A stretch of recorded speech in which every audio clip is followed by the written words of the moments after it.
Hello, everyone, and welcome to the very first episode of Special Talks right here on Voices of Self-Discovery.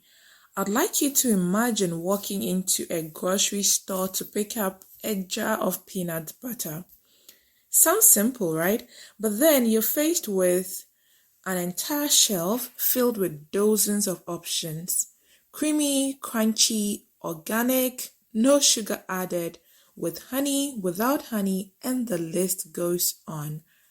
Suddenly, what seemed like a straightforward decision becomes a source of stress and doubt. And you begin to ask yourself which one is the right choice. This scenario might seem trivial, but it's a tiny reflection of a much larger issue we are faced with in our everyday lives. We live in a world where the sheer number of choices we are confronted with, whether in our careers, relationships, or even identities, can feel overwhelming. We may think that more options should lead to greater freedom, but often they result in anxiety, indecision, and regret. This is the paradox of choice, and today we are going to explore this paradox. How does having more choices impact our happiness and fulfillment? Why do we sometimes feel paralyzed in the face of decision making? And perhaps, most importantly, how can we navigate the sea of options to make decisions that truly align with who we are? To help us answer these questions and more, we have our special guest, Dr. Hayford Adaboh. He is a visionary optometrist, entrepreneur, and author who is driven by a relentless passion for empowering young minds. Without wasting much time, let's welcome Dr. Hayford Adaboh. Thank you very much, Ms. Bissola, as you allowed me to call you. Actually, anytime I have to speak or I have to deliver and I'm introduced in this awesome way, I personally don't like it that way. And I think this topic that we are about discussing actually made me understand why I personally don't like it. And you started sounding like the author of Paradox of Choices. And that's Barry Schwartz, professor of psychology at Swarthmore College. In fact, when you began speaking, I thought like you were the one who has been transformed into the female version of Barry Schwartz. But not at all. Whenever I'm introduced this way, what I believe is that people's expectations are raised because then they expect so much from you. And according to the professor of psychology, Barry Schwartz, he thinks that high expectations of people is what really makes people unhappy. And at that point in time, I was asking myself why I sometimes am not happy. And that's because I expect so much. And so the way you introduce me, I believe that people will not be disappointed by the end of this session. Let me first start by saying a warm greetings to our audience this evening. I must say it's a privilege to be talking to my own colleagues, my own friends, and who, on a larger scale, I would say my peers. It's such an honor, and I believe the only criteria that sets me apart from many of us who have joined is the fact that I've written and I've studied about the subject of choices. And so once again, it's a privilege to be delivering on this particular topic. I'm really honored, and I believe that we are all going to learn from my experiences and the experiences of others, as well as my insights. It's an honor, Ms. Bissola. Thank you so much. We are equally privileged and honored to have you. So to begin with, I would like us to take a journey back in time. Who was Hayford Adaboh 10 years ago? Well, you made me cast my mind into a village And maybe that this would be the last time I use the word village, because 10 years ago it could fit the description. 10 or maybe 20 years, let me take it back. Because 10 years ago I was more than 10 years. So maybe 2 decades ago, where I grew up could fit a perfect description of a village. But now it has received some form of development and transformation. And so if I sit here and still call it a village, when my community members find this video, they won't deal with me easy at all. Yes, but 2 decades ago, that was perfectly a village where I grew up as the second born of my parents. And as a village, this was largely a farming community.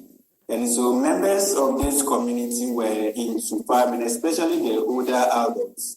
However, younger adults were into galamsey. It's now that galamsey is popular, but I have known galamsey all my life since I was a kid, because the youths in my community were into galamsey. That was the major work that people did. Unfortunately, I've never had an experience. I don't know whether it's fortunate or unfortunate. Let me go back a bit. But I've never had an experience with galamsey. But then I can say I have a lot of farming experiences.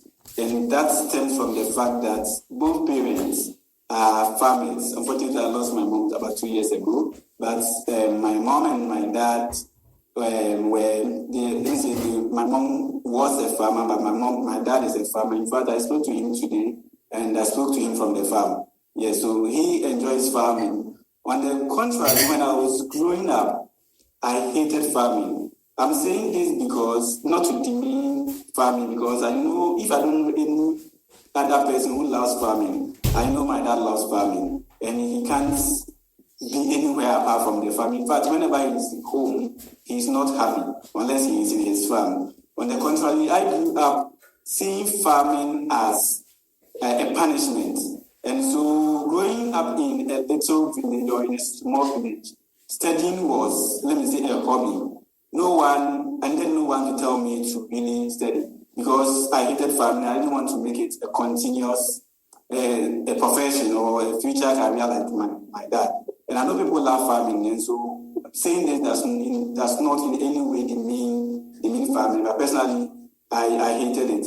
I had a lot of farming experiences, and so when it came to career, I was quite limited in terms of professional occupations, because this was a community where you see farmers, and then you also see the traditional trades we know, like masons and the rest. In terms of professional occupations, I was much familiar with teaching, and that was because some teachers were posted to the community school where I was schooling, and so I was quite familiar with schooling.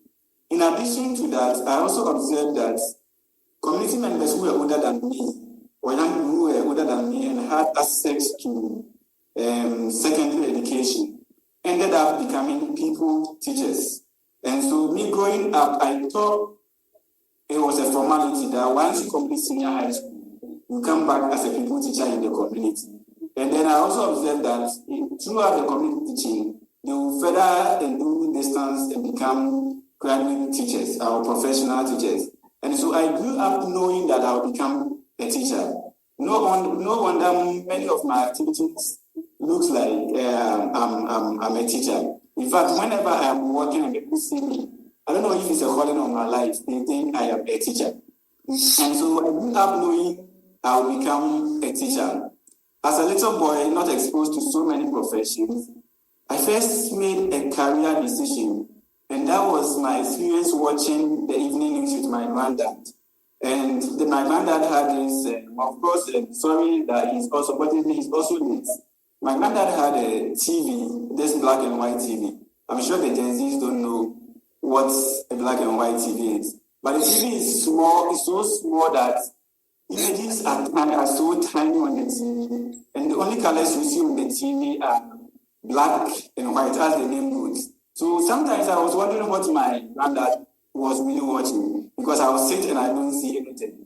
But then watching the news, I like the fact that the anchors, there was a male and the female TV anchors at that time. I loved the way they spoke and the way they delivered. And so at an early age, when I was in primary school, maybe lower primary, my first career decision was to become a news anchor. Unfortunately, I grew up and became so reserved.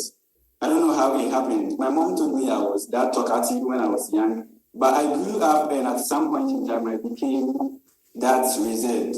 And I thought I was not good, I was not fit for all the media exposure that TV news presenting will come with. And so I gave up that decision. That decision, and later experiences, I think I've made even 4 career decisions until I became an optometrist. And so yes, I grew up as a village boy 10 years, when I was 10 years. The good thing is that when I got to class 6, and I was about transitioning to junior high school, my dad discovered a weakness in my mathematics ability. My ability in mathematics. Realized I was excelling in all the other subjects except mathematics.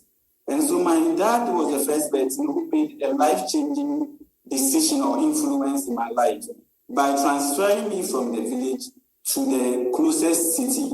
Let me put it was the district capital. And so I was moved from the village to the district capital just because of my maths ability. And so anytime I look back, I don't know how my dad saw that, but that transition really changed a lot of things about me. Now, one would easily think that it was the change in the school that really got me back on mathematics or in passing mathematics. But another interesting thing happened there. When I got to the new school, I met an interesting friend, and I named him in my book, John. When I met John, while I was so poor or quite poor in mathematics, John was exceptionally good. And so John took his break hours teaching me how to do simple divisions, how to add, how to subtract. And when I got those basics, I can say that as at now, if you ask me to choose a favorite subject, I'll choose mathematics. And that change was with meeting John. And so as we are talking about choices, and as I think about it in my book, I always say that when you are making choices for friends, you should make choices for friends who complement your abilities. It is not so wise to have friends who share the same abilities. If you do that, you don't really learn. And so I call such friends in my book additions. And John was a key influence in that. As I got my maths in check, then academics was no more a problem. And so I was good academically. But I was still not certain which career I would be doing in future. I was just good academically, but I had still not decided on any career. It was later events that from one career choice to another, and currently I find myself as the visionary of optometrist that you introduced me. So in fact, I enjoyed my childhood as a little boy in a village boy. Yes. Okay, so that was quite elaborate. Thank you so much for taking us back in time to your childhood. More specifically, could you help us visualize this town and city you are mentioning by giving us the names? What was the name of your village, and what was the name of the town that your dad moved into afterwards? Okay, so I was born and then grew up in Nkotin. So sometimes people find it difficult to pronounce. Nkotin, so yes, Nkotin. I've always asked for the meaning, but I've still not gotten it yet. And so the closest town close to Nkotin so was Dunkwa Onofin, which I'm sure many people are familiar with. And so from Nkotin, so my dad moved me to Dunkwa Onofin, and that was a town very different from my village. And so that transition was it was something else. Yes, a village boy in a town competing with city or town students. It was a whole lot. Yes. So, interesting. These are located in the Upper Dentra West District. Then they are in the central region of Ghana. I see. That's good to know. So, if you were asked to describe who you were in 4 adjectives 10 years ago, and to give us specifically what stage of life you were in, what would you say? Maybe in a word, I would say I was quite a nerd. In my book, I say I was a taciturn lad, and that's someone who is quite also like reserved, always focusing on books, doesn't care so much about what is happening socially. Yes, I wasn't, maybe now I'm still not a social type of person, but I do it purposely, like I'm doing right now. I have to share my knowledge, and so I welcome that invitation. But years back, I would have described myself as a nerd, a boy who loves studying and not into social matters or social places. Interesting. So 10 years ago, still 10 years ago, where exactly were you? And what exactly were you doing? Okay, so if I'll be so right, 10 years ago, I had just moved out of maybe probably senior high school or probably around senior high school. And that was also another big transition that I made because I happened to school in Kumasi, and I describe in my book, and it's an experience that sometimes I cry when I narrate it. The first time I ever came to Kumasi was when I was admitted in Okuwari school. And even before I stepped inside the school, I was so scared because the name sounded so big to me that how is this happening that I'm going to Okuwari school? So if I had a wish, I would have made a change of that particular decision. I would have gone to another school because I was so scared. And I got there out of anxiety and stress and all that. I started quite poorly in Okuwari school. While I was scared on my first day, even before I entered Okuwari school, if you know Kumasi a bit, Okuwari school is situated at Stantase, and just adjacent to it is the Obuasi-Kumasi highway. So the highway is just in front of the school. The first time I ever saw a double lane road was that day that I was admitted in Okuwari school. When I got there, I had not seen a road where 2 cars can move on the same side before. And so we got to the other side, and what I was thinking was that, how on earth am I going to cross this road to the other side? But my dad had gone to the school, so my dad had a bit of experience. He would just give me instructions. But the unexpected thing that happened that makes me cry is that while I was wondering how you cross that road, there was a man who looked at me from the top of my head to the soles of my feet. And I was carrying my drop box. My dad was carrying my trunk with my flat mattress.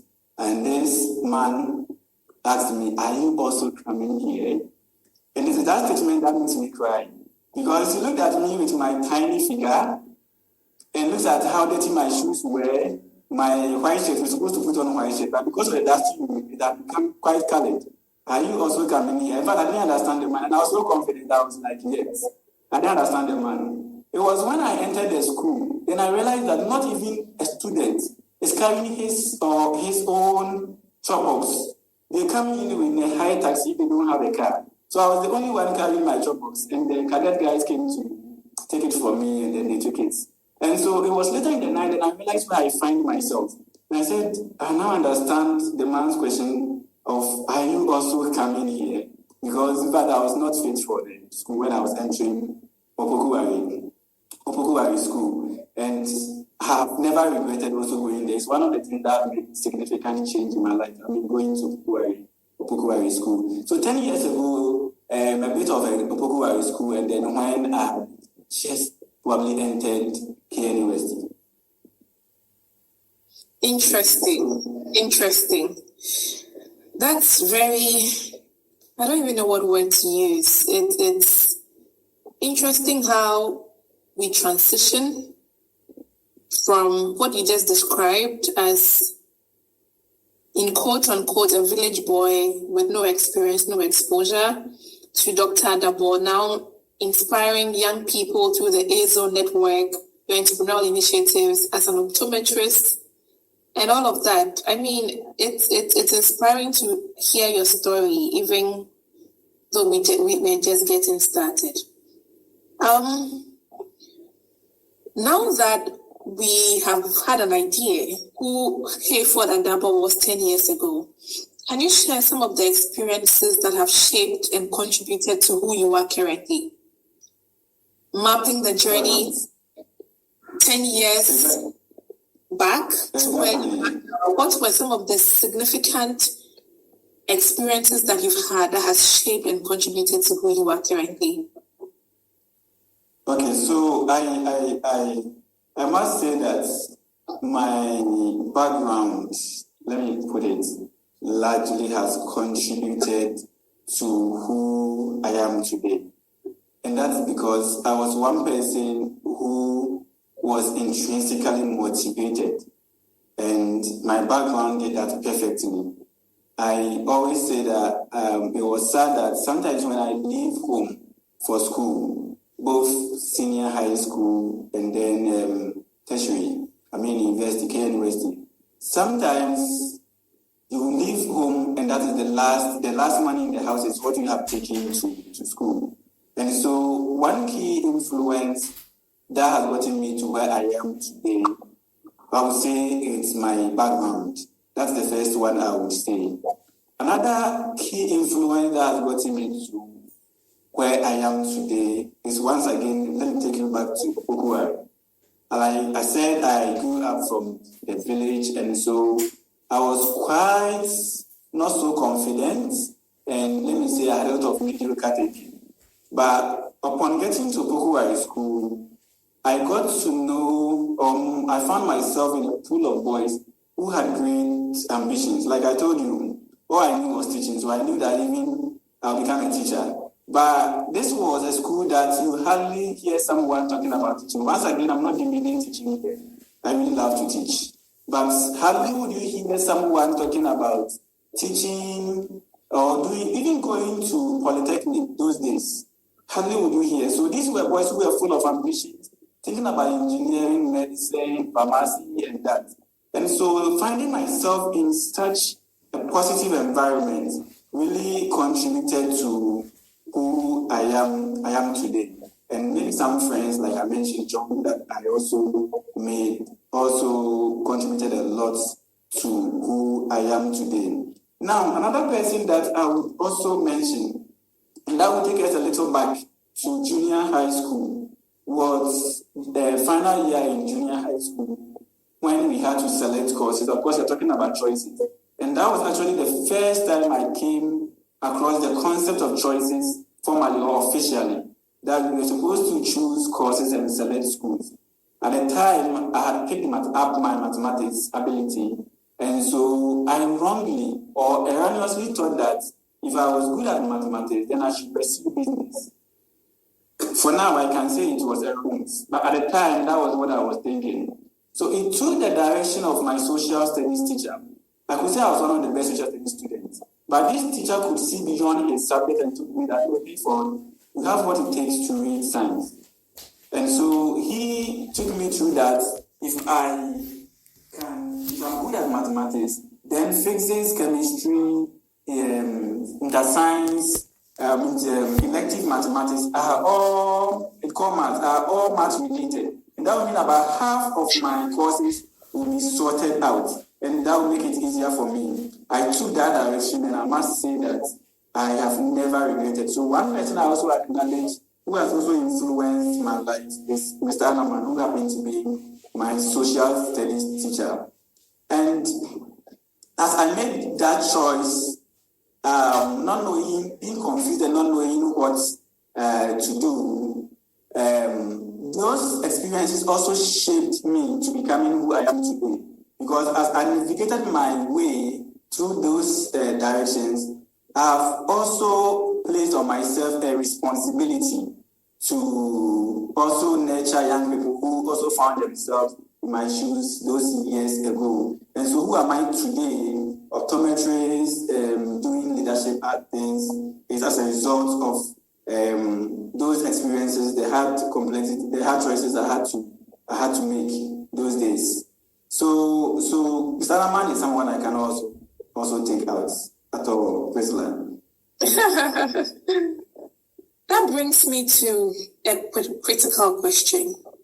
So, throughout these phases, were there times where you were at crossroads and you had to make tough decisions?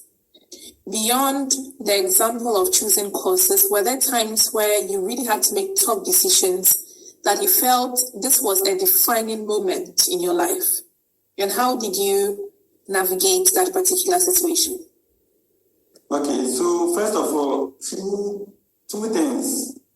The first of it all, even though it has a bit of choosing courses, but then it went beyond a little. And that was in senior high school when I had to select optometry. In fact, I don't know how I found optometry. Through some ways, I found optometry. And when I told my dad about this decision, my dad said, so why don't you be a complete doctor? Why do you want to take care of only eyes? And so I was torn between going as a full doctor as in reading medicine and my optometry, which I think was what I really love to do. And I had a friend who is currently a PU, a very good friend of mine, a female. Also at the time, she was also thinking about medicine, also encouraged me to read medicine. Quite unfortunately, I chose medicine as my first program at university and optometry as second. But God being so good, I got my optometry. And so that was a tough decision. Maybe I would have been wrong. If I had if I had found myself probably in medicine. Yeah, so that was one tough decision in my life where I had to listen to what people are saying, what my dad is saying, and what I wanted to do. Now, the second toughest decision I've made in my life has to do with A-Zone network. And I'm sure I get to talk about A-Zone network. But a time came when we introduced that as part of my introduction, we mentioned that A-Zone was established in 2017. And so while we got started in 2017, A-Zone was officially launched in 2021. And as part of the launch, few days into the program, we had a bit of challenges coming on our way. A very challenging moment. I think just 2 or a day to the program, the venue we had planned to use, we were disappointed and we couldn't use the venue. And so a day to the event, I had a huge decision. One, to cancel the entire launch. 2, to find a new venue and announce a change in venue, just like we just did some minutes ago. Yeah. Now, if I was going with the first option of canceling it, then that would mean that I was going to save myself a lot of stress, announcing and finding the venue. And so that would have been an easy part. The part of this resistance was to just be on my phone and say that we have cancelled the launch. However, I was, as my focus or my priority was on fulfillment or being fulfilled with a choice, I decided to stick to my grounds and got A-Zone launch. So I chose the second option and then changed the venue, and then we had a successful launch. And it's been one of the toughest nights I've ever had, a decision that I really struggled to make. I see. Now, picking on your first answer, you seemed quite convinced at the time that optometry was the path for you. How did you arrive at that level of conviction that it should be optometry and not medicine? What informed that concrete decision? Thank you very much, Ms. Bisla. And I believe we all learned from this. So like I said, from childhood, I had made about 4 different careers, choices. I wanted to be a TV anchor. That was, let me say, childhood fantasy. At some point in mathematics, I wanted to be a business guru. From business in SS, I wanted to be a pharmacist. And so that pharmacy dream stayed with me until final year, when I got a K University admission brochure and I went through several times. In fact, that brochure was always under my pillow. And so I'm very familiar with almost all courses at the university, and that's what I used to guide the young people because of that particular brochure. And so it became like a Bible to me. All the time I'll be going through, looking at the courses, their cut-off points, their qualifications, and I saw optometry. But the interesting thing was that at the time I saw that physics had also introduced us to the concept of seeing. And for me, I would say it was my curiosity about how the human eyes make us see wide and that far. You see how smallish the eyes are. I was so curious that how come small two eyes makes us see so wide and so far like that. And so I was curious to know more about the eyes. And so that was me, probably the number one reason that got me interested in reading optometry. I wanted to satisfy my curiosity. On top of that, I also found out that if I'm able to satisfy my curiosity, I'll be able to use my knowledge as well to help people see, people with vision problems see, as we all know how the eyes are important. If you cannot see, your life is quite miserable. I must say, if you cannot see, if you are blind or cannot see well, things become tough for you in this world that we find ourselves. And so, being moved by the fact that I'll be able to help people who have eye issues and who have seeing issues, I was convinced with optometry, because I was going to get the opportunity to look at something I was so much interested in, and then also be of benefit to the community or to society by taking care of their eyes. And that's how come I was so convinced about optometry. In fact, if you ask my colleagues, I was preaching optometry in senior high school, as if I had even done it, or as if I knew someone who had done optometry. And so second year in optometry, I have not even entered an eye clinic before. I had no idea even what the work even entailed. All I knew was that they take care of eyes. And so, just that I was so convinced that this is what I wanted to do, and I preached it wholeheartedly. Yes. Amazing, really amazing. So far in your journey, training as an optometrist and practicing optometry, has there ever been a time in your academic journey and career where you felt like this may not have been the best choice, or there could have been, or you have other curiosities that you would have wanted to explore? I wouldn't say yes. Maybe a bit of it. And that was a time, I think somewhere along fourth year, where you feel like you are becoming a doctor, right? Because you are going for 6 years. So if you are in fourth year, it means you must know something, at least health-wise.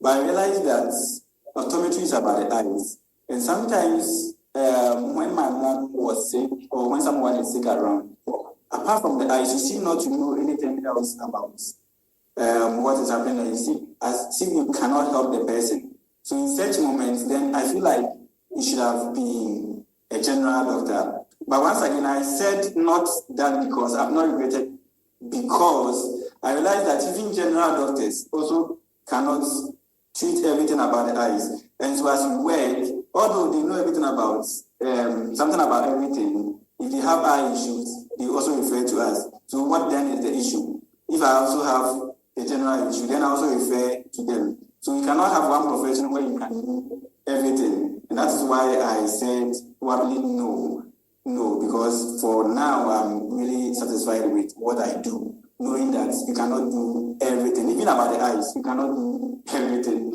So why even think beyond even the eyes? I don't know if you get me. Right, that's very fulfilling to know. I mean, sticking with what you love and finding fulfillment in it in the long haul, even though there could have been alternative choices, is a very good position to be in. But let's look at it from another angle. As humans, there are also times where you make a decision, and in the time of the decision making, it seems to be the best option to go with. However, over time, you may experience some level of regret, or you may realize that decision was not the best. Was there a scenario where you made a choice and later realized it was a bad one? Would like to hear about it, if there is, and what. Well. At the moment, I don't think I I have in memory exactly a bad choice. Yeah. Wow. Yes. Wow, that makes you superhuman. Yes. And maybe I may not be superior, but maybe I can't recall for now exactly a bad choice I've made. And once again, maybe I also don't find it as bad because we may have bad choices, but not so definite, not absolute bad choices. In any way, there is you can look at the positives of a choice. Any choice that you make at some point in time, you may look at the positive side of it and then move on in life. And then maybe that is what I do. That makes me think that I can't really easily recall a bad choice that I've made. Okay. Positive sides. Yeah, that sounds interesting. So picking on from that point, how does the disposition of evaluating your options as a double-edged sword, where it is apparent that it could be negative, you still try to look at the positive? How does it help in refining your choices in future and making better decisions? Let me cite an example. So let's take a basic life routine that you go to the market, you want to buy an ingredient, and as we all know, in a regular Ghanaian market, there are various options for the same thing. And you choose to go to one vendor, and the person ended up maybe exchanging words with you in the course of the purchase, but you realize maybe the tomato or whatever ingredient you bought seemed to be of a very good quality by the time you go home. From your perspective, you would look at the positive outcome where the product was good and ignore the negative experience of bad customer service. Would that mean you would go and buy from the same person the next time, or you would refine your choices based on the fact that it came with a negative experience as well? How does this double-edged lens help in learning to refine our choices and make better choices in future? Yes, I really understand your question. And in my book, I think one of the suggestions I make for making informed decisions is the fact that we need to learn from yesterday. And I posit that if you make an A choice today and it is right, probably tomorrow you can repeat that choice. But if you make a B choice and things don't go the way you want it, tomorrow you have to learn from that and make a different choice, because you cannot be making the same mistakes if you think it was a mistake. However, going back to look at the positives of the choice you made that you think was wrong, it helps you to not be anxious or be stressed or worry so much about the choice that you've made, or feel regretful of the choice that you've made. After all, you've made a choice. So you need to find a way to move on and later correct that choice that you made. And so I was still saying sometimes it is still good to at least look at the positive side of it so that it does not stress you or make you so dissatisfied as some people do. And so looking at the positives, the little positives in it will let you feel relaxed and then move on in life. But then, as you rightly mentioned, you have to learn from yesterday to be able to make a better choice tomorrow. Thank you so much for adding that. And it reminds me of a story where somebody referred to choices or the alternatives we have when we are making a decision as knives. And every knife in decision making will lead to a cut. So let's assume that the good choices lead to a clean cut and the seemingly bad choices lead to a ragged cut. And I think that from what you just shared, by implication, what you mean is we should keep making choices to smooth out the rough edges that bad choices leave, right? Perfectly. And it is so because life is choices. As you made one choice and probably you got a bad outcome, it does not mean that you are going to stop making choices. Another choice will present itself, and you would have to make it. And so if you are going to make it, then it means that you have to learn from it and make it better. You don't give up because you made a bad choice in the past, because life still goes on. That is whether you like it or not. You can stop at that end, but then life will still go on. It will still throw at you options for you to decide. So it is only prudent that you learn from your mistakes and then make better choices in the future. Yeah, so you are perfectly right. Thank you for saying that. And how about the choices that leave a permanent mark on us? Buying tomatoes is very easy. How about choices that you cannot go and undo? Choices that you have to live for the rest of your life. Yes. These are bigger issues. Yes. So these choices are, mostly people will tell me it's major choices in life. And a typical one of them is finding a life partner, as in marriage, especially if you go under the Christian vows, where you are not allowed to reverse that decision. And so these are major decisions that one would have to take time to look at, and wouldn't have to make them anyhow. And I share the example of a plus one minus one, how do I call it, choice that we had to make in school. And that subject, I think that course was in pathology.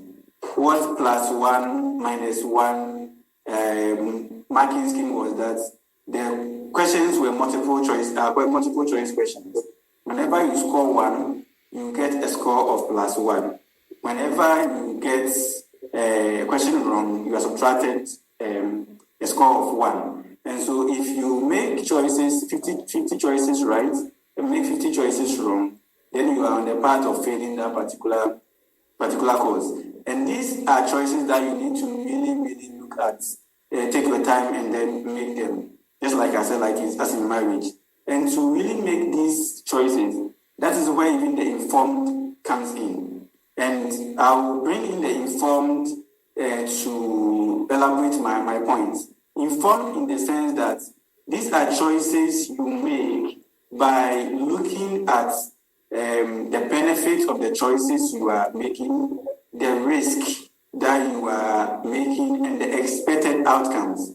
So whenever you make a choice, when you have sufficient knowledge of the benefits, the risk, and the expected outcomes, then you are making an informed decision. And in such irreversible or non-reversible choices like you are talking about, one has to really make an informed choice. One doesn't have to really rush through such choices. To make such choices, one key to make such choices is to really set a clear goal.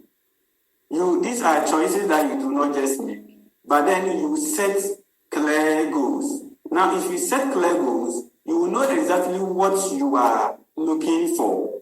The example I give, like as in a partner, you will know exactly what you are looking for in a partner. For instance, something like buying a car or a land. These are costly. You cannot easily, even if you invest them, it comes at a huge cost. And so they are also major decisions. And so you need to set your goal and define exactly what outcome you are looking for. Now, if you set these outcomes, then one would have to also prioritize. You need to prioritize the options or the ingredients you are looking for in that choice that you think will make you satisfied. You need to prioritize them and then work at them. And so these are choices you don't easily make. If you don't have goals, then you'll be quite wrong in making them. And one needs to be very, very careful to make such choices. So I would advise that to make such important choices, you need to have clear, concise, specific goals and try to work at getting what you are looking for. Amazing.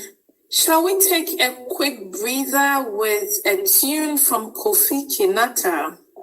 One of, oh wow, it means I enjoy the song alone. Interesting. I'm so sorry. Probably because my microphone is engaged over here, so I needed to play it on another device.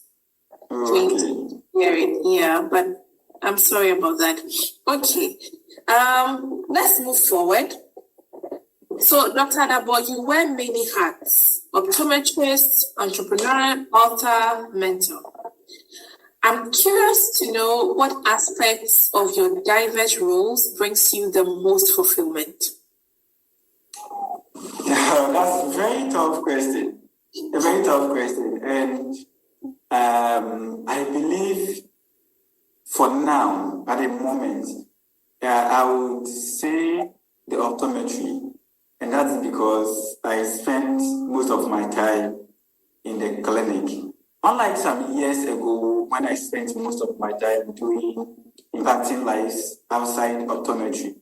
And those days, anytime we embarked on such outreaches and impacts, I was so fulfilled. But for now, I believe there are so many issues, eye issues in the country, and we are all doing our little to help save the situation. And I believe now I really find fulfillment with clinic, I must say. Interesting. And what does fulfillment mean for you personally? Yes, When you fulfillment to me. What is the like? How do we also know we are feeling fulfilled? How do you know you are feeling fulfilled? Yeah, so that clearly goes back to your goals. Back again to your goals. If you don't have goals, every time you are fulfilled, you wouldn't even know. Because it is when you set goals that whenever you get that goal achieved, that is when that fulfillment comes to you. And so for me, optometry, like I said, my goal is to help people see. My goal is to help people see better and then get over their eye issues. And so I am much fulfilled whenever I get the responses from my clients. So the happiness of my clients really makes me fulfilled. And I have a number of stories, success stories to share. And that really makes me highly fulfilled with what I do. Yes, there are others, sometimes others you cannot do anything about. But I can say there are also a lot. Quickly, let me share one briefly that I decided to share on Facebook. Recently, we went on an outreach in a village. And when we got to the venue, I drove to the venue earlier. As soon as I parked, a man came to me. And from the look of things, when the man was coming, the movement, the gaze was somewhere. All this while, he managed to see my figure and asked me that, is there where you are going to have a screen? Then I said yes. Then this man said, can I sit down, pointing to a dustbin? A dustbin, that can he sit on that? And I said, oh, that's a dustbin, so please move forward and then sit on the seat. Then I had not set up to start checking people's eyes. Then I got to know that this man really has a problem with his eyes. Because he can't even see a dustbin, and was thinking that was a seat. So when we examined this man had a cataract. That's something that can easily be remedied with a simple surgery. Not knowing that all this while, this man had not even seen my figure, had not even seen my face, real face. Now, when this surgery was done and this man came, this man was like, doctor, can you believe that this is the first time I'm seeing you in person? Wow. And this man cannot stop singing my praises. I'll be there, he just, because sometimes even in the night, just to say I'm greeting you. And so such stories really makes us really fulfilled. At least we cannot do it across the globe. We cannot do it everywhere. But then the little we are doing in our corner, it's fulfilling, I must say.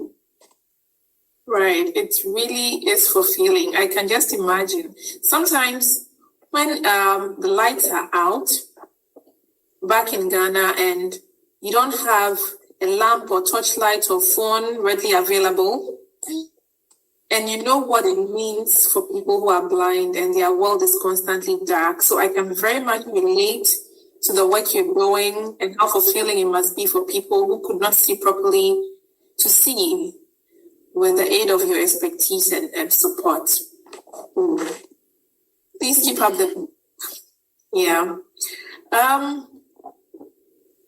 Given your expertise in behavioral decision making and maybe more broadly decision science, I mean, as someone who has studied this subject extensively to even write a book on making informed decisions, do you hold the position that everything that happens to us is predetermined? Or do you believe we have the freedom to determine our outcomes as humans to a large extent? Where should we go between? I'll quickly take it from the angle of my faith. And that's because I was raised in a Christian home. I'm a Christian. And so most of my principles in life are aligned with the Christian faith. And so in the Christianity, one of the concepts that is widely accepted is the fact that man is born as a free moral agent. Every Christian, every proper Christian subscribes to that fact. And that is why, even when it comes to matters of salvation, God has given us the choice to either choose him or choose Satan. And so right from creation, when God made Adam and Eve, God tasked Adam to even name the things that we even find around. And so I believe that human beings are free to choose what we... Someone is saying the line is great. Probably network. Yeah. Yes. I think that human beings are free to choose what we want. And God has given us that free will to make choices. So he said he has placed in our hands life and death. And he wants us to choose life. And that tells us that God is not forcing anything on humans. And so it's even surprising that God created man and a woman, says the Bible. But you see, God is watching people these days that a full-grown man can today say that I want to be a woman. It's outrageous. It's worrying. So if God does not want us to be free moral agents or make the choices we want, then I believe that by now God would have probably killed everyone who decides to be a man when you are a woman and to be a woman if you are a man. And so God has given us our free will, and I subscribe to that faith. So you believe that we have the freedom to make choices to determine our own outcomes. So Exactly. Okay. However, you would observe that there are some aspects of our lives that were predetermined. For example, you didn't choose what family you would be born into. Exactly. And things. So, and that's another thing I shared. And I like the quote of Professor Ladi Watson, who is a professor and wrote the poem, The Master Viewer. And for those things, he says, much is won at the toss of a coin. Over these and their lives, we are not doing. So there are certain things that I like that we don't have choice over them. An example is the family that you just mentioned. Once again, the sex.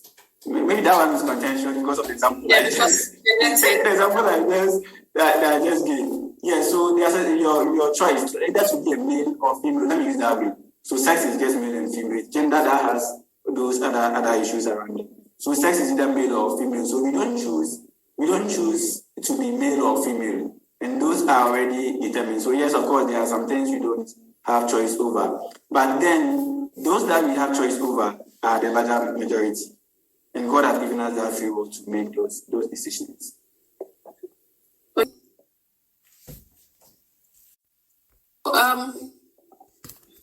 Can you share with us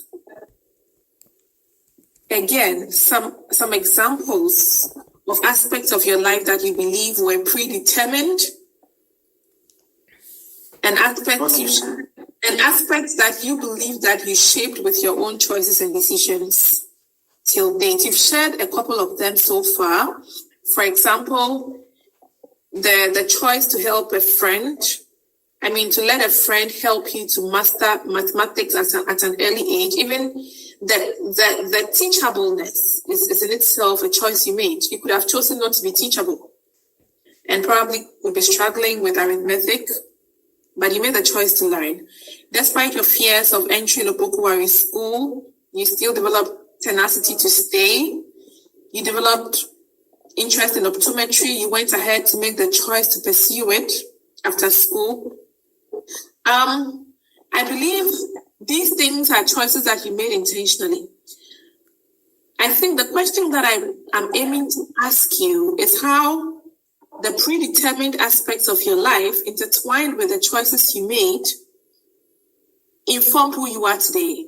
For example, do you think you would have had a different outcome to your life if you were born in a different family setting, or you were born in a different geographical location, and things like that? How do the things that are out of our control inform the things that are within our control, and how can we maximize these two extremes to our benefit? Perhaps your question doesn't come clear to me, but as you are clearly saying, if things are out of our control, then clearly we don't have choice over them. For instance, the geographical location you mentioned, one does not determine where you want to be born. So where I was born was God's decision. I had no choice over that. And so if I am born at Nkutimiso, that is where God wanted me to be born. And whatever experience that I went through, I believe to some extent that is how my life was supposed to be made. Yes, so maybe I could have made different choices, but I believe that if I didn't make those choices, then where I find myself right now is how God wants me. And that is why I also talk about the God factor whenever I talk about choices, and that we may have our own decisions, but it is the will of God and the purpose of God which reveals, and that's according to the book of Proverbs chapter 19, verse 21. And so I believe that if I had gone another way, I would have been different. But where I find myself right now is what God wanted me to, where God wanted me to be. And so the choices I'm making, I believe, are not, they are okay. Let me put it that way. And God is taking me along that particular path. That would conflict a bit with the fact that God has given us our free will, as I said. But you see, the concept of God, even though God has given us man his free will, he encourages man to acknowledge him in making the choices. And so it's not like he has just left us as orphans to just decide whatever that we want. He has given us the choice to choose him. Choosing him means that we must follow some guidelines or some manual that God has given us. And so I believe that God has given us the free will, but if you choose him, then whichever path that your life is taking you, he has a hand in it. And that probably I wouldn't become something different. Yes. That's a very interesting perspective. And disclaimer, I'm a Christian, so I can relate with what you're saying. But this video would also be shared more widely to other people, Christians, who don't have the same faith and belief systems that you uphold. That said, I believe that for every religion, they still believe that there is a God. Yeah. There is somebody or something, spirit, being, who rules over the affairs of men. To what extent they think that supreme being influences our decisions and choices is within the tenets of that particular religion. But skewing the conversation a bit off the religion track, do you still think that despite the sovereign will of God, against your own freedom, there still could have been alternative outcomes to your life so far? Yes, I believe so. I believe so. There could have been alternatives, and especially with what I do, I mean, career-wise. So way back in school, I came across as someone who is an academic person. Let me put it that way. Like I said, I thought I'd become a teacher. So I come across as an academic person. I love books, I love research. And so while in school, my choices and everything I was building for myself were towards academia. Let me put it that sense. Were towards academia. It was until my national service that I was after school that I realized that I would love to be in the clinic. And that was because I had experienced both academia and I had also experienced the clinic.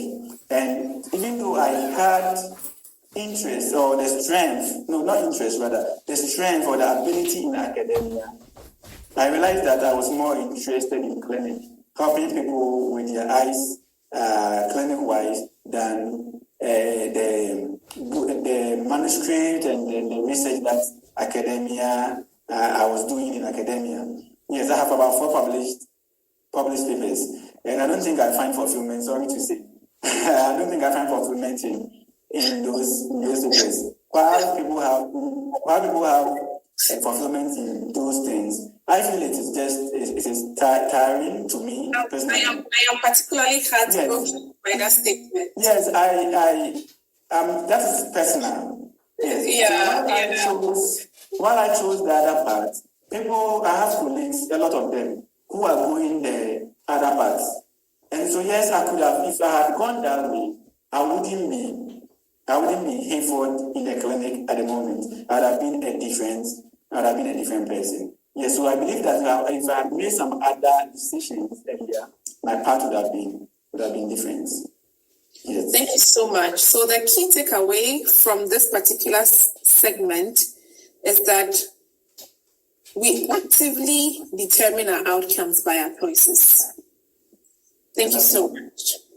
So I find this really profound. In your book on making informed choices, you emphasized alignment with core values. We would like to hear from you. What do we do in scenarios where external pressures and societal expectations even inform what we define as our values in certain situations? And how do we then ensure that our choices truly reflect our own core values rather than that of others? Okay, so that's an interesting question. It looks like it's one of the interesting things I'm currently facing at the moment. And in my book, I actually talk about the other question, or the biggest question, and that is when your parents say otherwise. So yes, we may have our own choices, we may have our own values, and we want to make choices in alignment with our values. However, there are times that there are external influences, and we may find ourselves in choices or places that are not aligned with our values. What I would say is, first of all, it's self-knowledge. I must talk about self-knowledge. So first of all, before you can dispute someone's suggestion, or before you can dispute someone's choice for you, it means that you yourself must really know who you are. You must really, really, really know who you are. If you don't know who you are, and yet you dispute what people suggest for you, then you may be more and more confused, and you may be wrong, because it could be disastrous. Because it could be that those people even know you more than yourself. And so the first thing is that one must take steps or initiative to learn more about him or herself. And once you know who you are, you know what you want. Now, life is such a way that life comes to us in stages. At certain points in time, the decisions we make, or decisions that define us, are sometimes made by others, like our parents. And so when you are young, there are certain things that, certain choices that when they are made for you, you cannot refuse it, or you cannot have an alternative. For instance, when you are young, the school you attend is largely determined by your parents. So if they decide to take you to a particular school, as a kid, all you have to do is to go to that school. Sometimes it goes even the way of even courses, that they would want to influence the course that you read. Sometimes if you don't want to read that course, they don't want to even sponsor your education. But I believe that is when we are young. But at an adult stage, like we find most of us who are listening to us find ourselves, parents tend to be a little more relaxed with our choices. And that is where you decide to make the choices in life. And so what I would say is that we should define who we are and then define what we want, so that at the right age, when we have the freedom to make our own choices, we make choices that suit our values. So yes, I was told that we should make choices that are still aligned with our values. Yes, but in situations where we have counter suggestions, then we try to, in my book I suggest that we try to talk to our parents or the people who are involved. And when we don't understand, I suggest that we bring a third party, someone to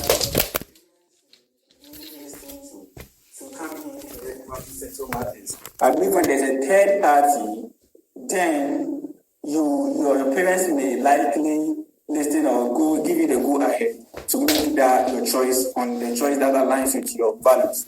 However, if your parents stick to their grounds that they want you to go that particular way, in my book I suggest that you should obey them. That sounds interesting.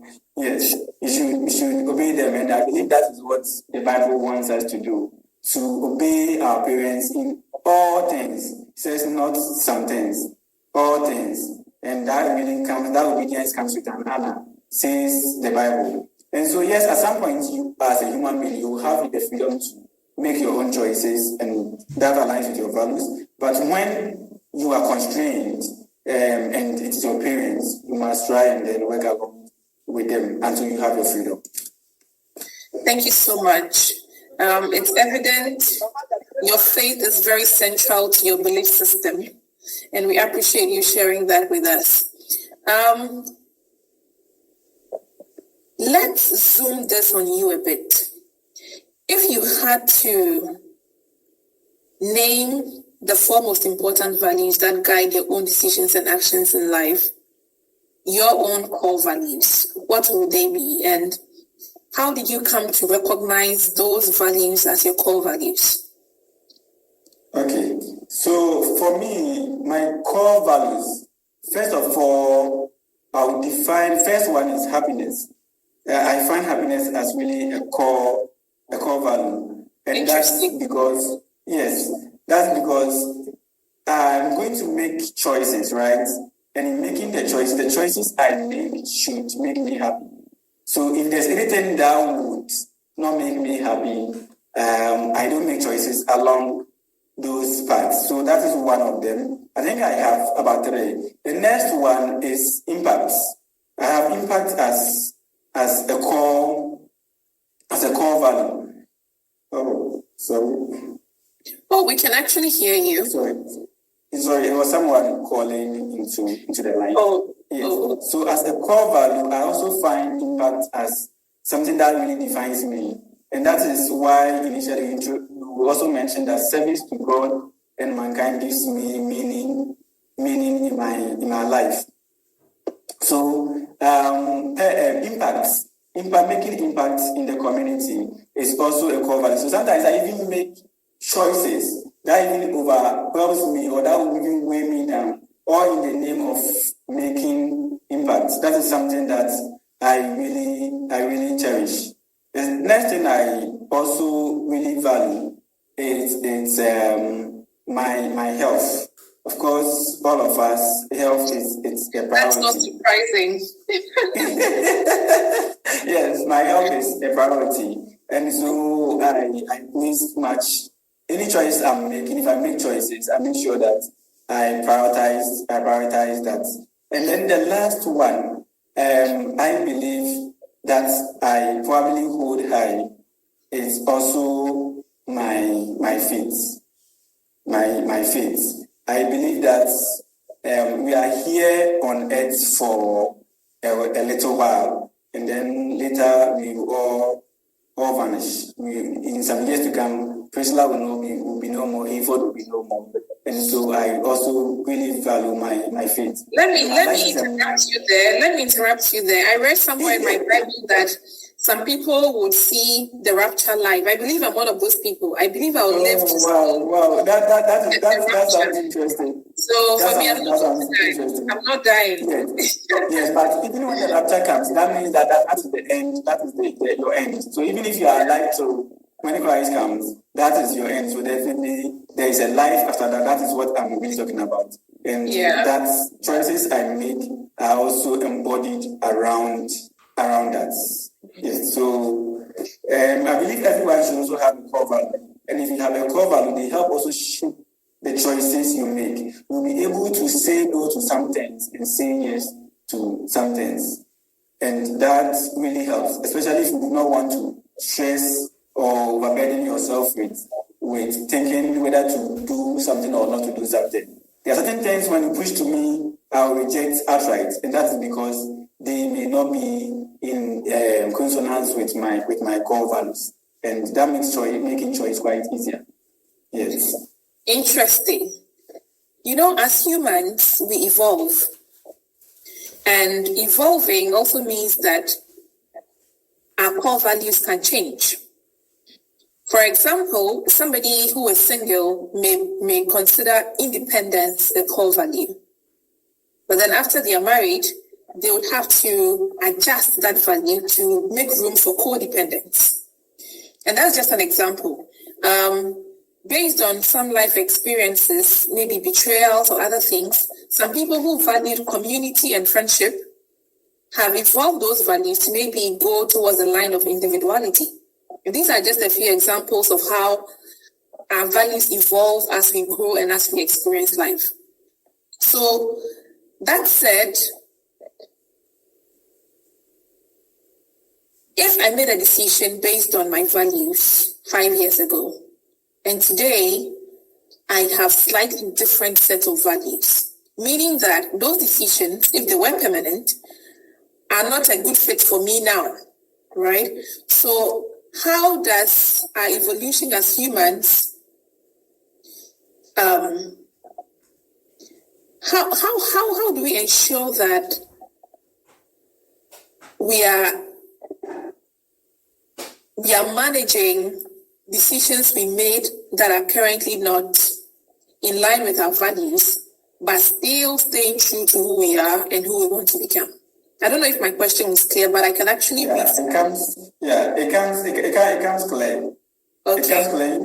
You are referring to the fact that, and in fact, that one is a fact. What you said is a fact. The fact that our core values change in time. What you valued or you saw as important some years ago may not necessarily be a priority at the moment, right? And it may be because of your circumstance, like the independence example that you gave. And you realize that when it changes, you are also free to also change and adapt to the situation. It's just that in sometimes it becomes difficult because that is probably how you have lived your life. But just because for the marriage, for instance, that you gave, it also comes with its own purpose. Just to be able to ensure that you also succeed along that line, one would have to modify your values to be able to ensure that you also have a successful marriage. And so, yes, you don't have to make it fixed. For the fact that your values can change, it means that your choices can also invariably also change. Yes. Right. So when we experience regret in such instances, or we realize that there is decision or choice misalignment with our current values, what do you propose we do? Well, you need to find a balance. Let me put it that way. You need to find a balance. in finding a balance, yes, you still have your core value or your goal that you set in there, no doubt. But to be able to avoid the regret, I suggest that one must still be open to discoveries.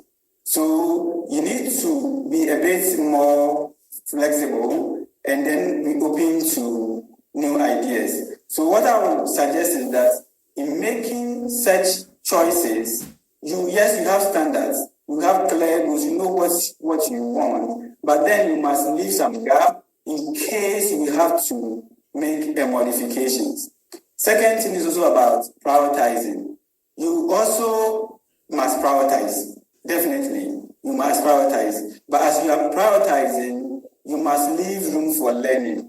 Life is not a destination. We are always moving from one level or one stage or one phase to another. And every phase comes with new things.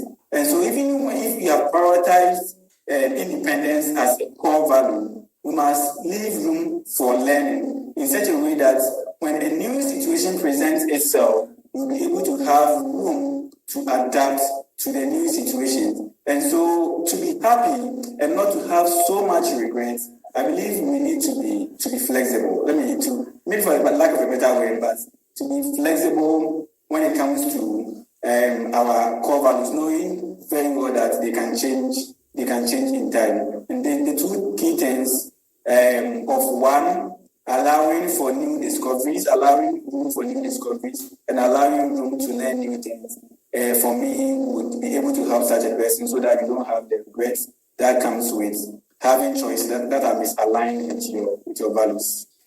That's very insightful. Thank you so much for sharing those thoughts with us. In your previous submission, you talked about happiness, impact, health, and faith as your core values.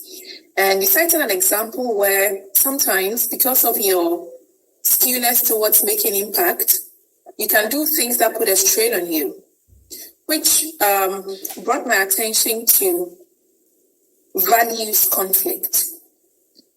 So sometimes there are certain decisions that we have to make that making a decision in line with one value presents a deficit to another core value.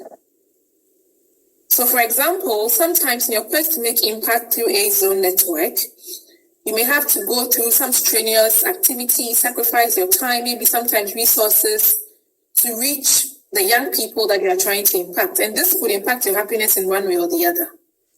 So what do we do in this conflict situation of values when we are making choices?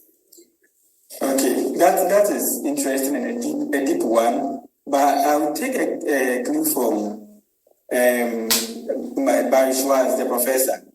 And that's, we often become paralyzed, just like you are saying, stressed out when we have these conflicts. We would have loved to make the impact, but the impact is having a toll on your health. So sometimes even looking at the negative aspects of the choice, it may even limit your happiness or your satisfaction with the choice that you have even made. And so Baishwa suggests that we should not be looking so much at the negatives of the alternative choices that we did not choose. So the suggestion is that whenever you make a choice to go in a particular direction, the moment you make that choice, yes, there are other options that you did not choose. To be satisfied and not have regrets with the choice that you have made. Do not pay so much attention to the positives of the options that you chose. The moment you focus your attention on those positives, then they detract from the satisfaction you will gain from the choice you have made. For instance, there's that the typical example is an example that you gave. Going for the outreach, yes, it's a tool on you become stressed out and all that. But at the end of the day, it comes with a huge satisfaction. So to not have regret for not creating a zone, the impact I am making, then I don't need to focus my attention on the negative side of the health. After all, sometimes you don't even experience it. It's just thinking. That's what Nata talks about, overthinking. Sometimes it is the thinking. Your health could be fine, but the thinking really will weigh you down. Thinking that you are tired, you are doing a lot and all that can really weigh you down. So the suggestion is that don't pay so much attention to the negatives of the options that you do not choose whenever you make a choice, so that it do not detract or subtract from the satisfaction you gain from the choice that you made. And at the end of the day, you will still feel fulfilled and not have regrets. Yeah, so that is something we can take and work with it as well. Okay, thank you so much. What do you think along the same line as a solution about balance and also compartmentalizing our lives? So for example, for you, you are an optometrist, you're an entrepreneur, you are a mentor, you may be a father, you may be a husband or boyfriend or whatever. But these are various... For correction, I'm not a husband, I'm not a father. You may, that's why I used the delicate word may. Sure. Right? So these are various aspects of your life that demands you to probably prioritize certain values at certain times. So for example, taking myself as an example, the impact I'm making in the world may be useful to my husband, but I think my health is more important to him as something I should prioritize within the family context. If you go to work as an optometrist, your impact, or you go to A-Zone Network, your impact is a value that probably you prioritize there over your happiness, maybe. But when you go home in your social life, that is where you prioritize the value of happiness in decision making. So do you think compartmentalizing our lives and prioritizing our values within those compartments could offer some solution to conflicting values? Well, if I listen to you very well, realize that the happiness is really imbibed or can be found in the impacts. So if you are just there, for me, if I'm just there and you are not doing anything, apart from maybe just hobbies like listening to music and those things, feeling fulfilled or feeling happy may not just come like that. And so if I'm making the impact and I'm happy, then it serves both values, both impacts and then happiness. So what I wouldn't do is an impact that does not give me happiness. That makes a lot of sense. Yes, an impact that does not give happiness, that one will come with a lot of stress, and I believe it will not serve me quite right. I wouldn't enjoy it, and things that you don't enjoy you tend not to also excel in them. And so even what we even term as impact may not even be an impact by taking a detailed look at it. And so I believe that I must find happiness in the impacts that I make. So those two core values will go hand in hand. Let me put it that way.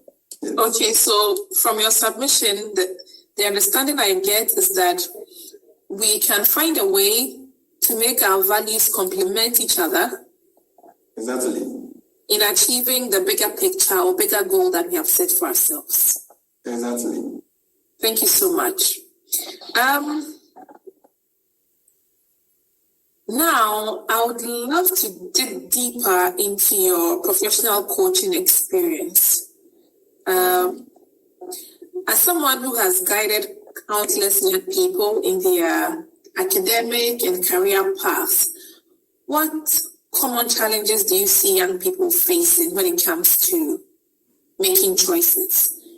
And especially with the advent of social media and the trend it's taking on young people, what practical tools and strategies do you propose that they can adopt or take with them handy to overcome some of these challenges? Yeah, so I've done this for quite a while. And young people are faced with quite a number of challenges, especially at that young age, both career-wise, their personal lives, and a whole lot of stuff. If you are very close to them, realize that they need help. Let me put it that way. So, key challenge young people are faced when it comes to, once again, I do more of career. One is self-doubt. A lot of young people have dreams, but they believe that their dreams are not achievable or they cannot attain those dreams. And so even when you ask them, they are telling you, but they are not so confident. Unless you sometimes motivate them with your story and tell them that what they are thinking they want to do, they can really achieve them. The next challenge young people also face is, let me put it that way, lack of adequate knowledge. Yes, we have hearsay, just like we are talking about social media. We go on social media, you hear things as to whether they are right or they are not right.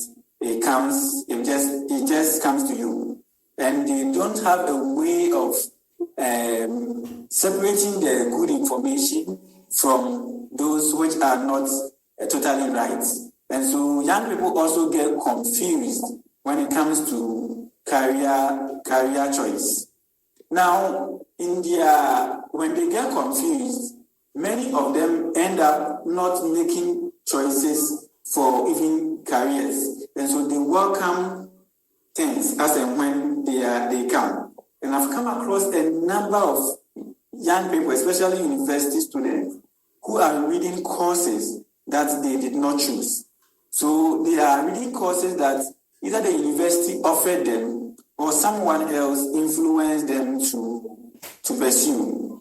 And I've realized that these students or these young people are not really bad academically, but just because they find themselves in a program that they are not interested in, they tend to do poorly.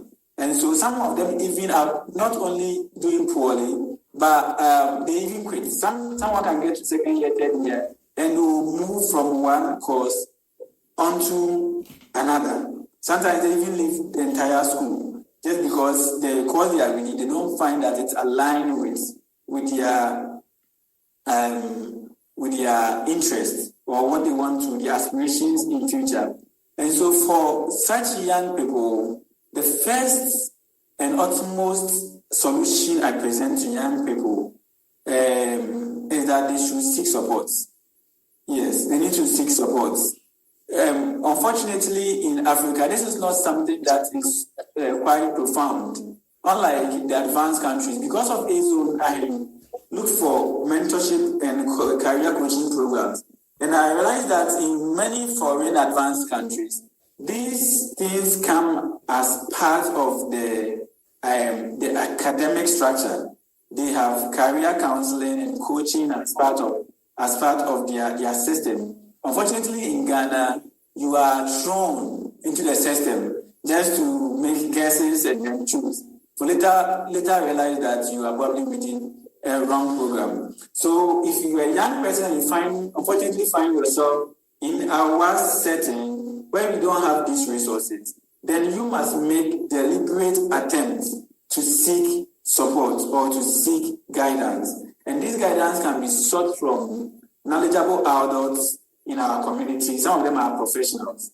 And so it will even be worth it if you intend to become a teacher. It will be better if you seek the support or the guidance from a teacher or a counselor. Our parents know us very well, and so they too can also be a source of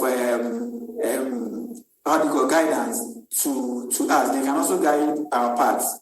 And so the first suggestion I make is that they should seek support and seek guidance in navigating their paths. The second thing is that they must make every effort to learn more about themselves.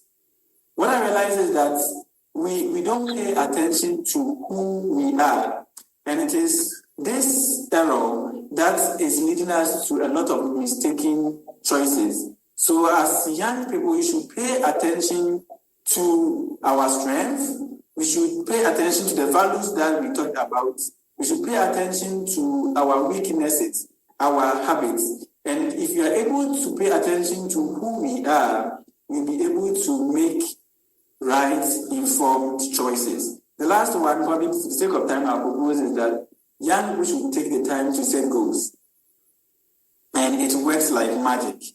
Taking time to set goals really focuses your life on a particular or on a positive path in such a way that you avoid the hit and miss, because you know exactly where you are going. Your goals will really tell you where to prioritize and put your efforts in, so that you don't struggle doing a hit and miss. You don't find yourself in a hit and miss situation. And I believe if young people can adapt these solutions, they can make the right decisions and overcome the challenges that come with making choices at a young age.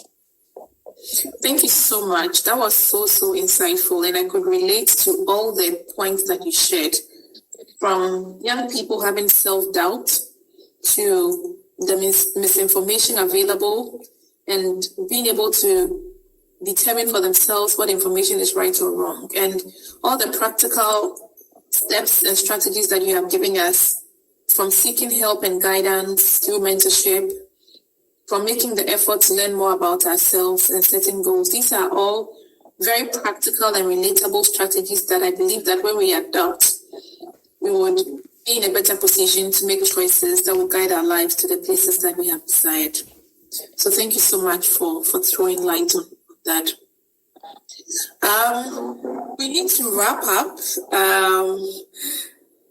One of the things you talk about a lot that I'm fascinated about is the idea of unlocking potential in young people. How do you believe that making informed choices, how do you believe making informed choices play a key role in the process of unlocking potential? And what does it really, when you say a person's potential is unlocked, what does a zone network visualize in that perspective? Okay, so we realize that all of us are unique. Yeah. No two individuals have the same set of strengths and the same set of weaknesses. In fact, I like a quote that says that if you are to judge a fish by its ability to climb a tree, that fish will live its whole life thinking it is stupid. Sorry to say for that word, but Yeah. that is the truth, that we are all born with our strengths and different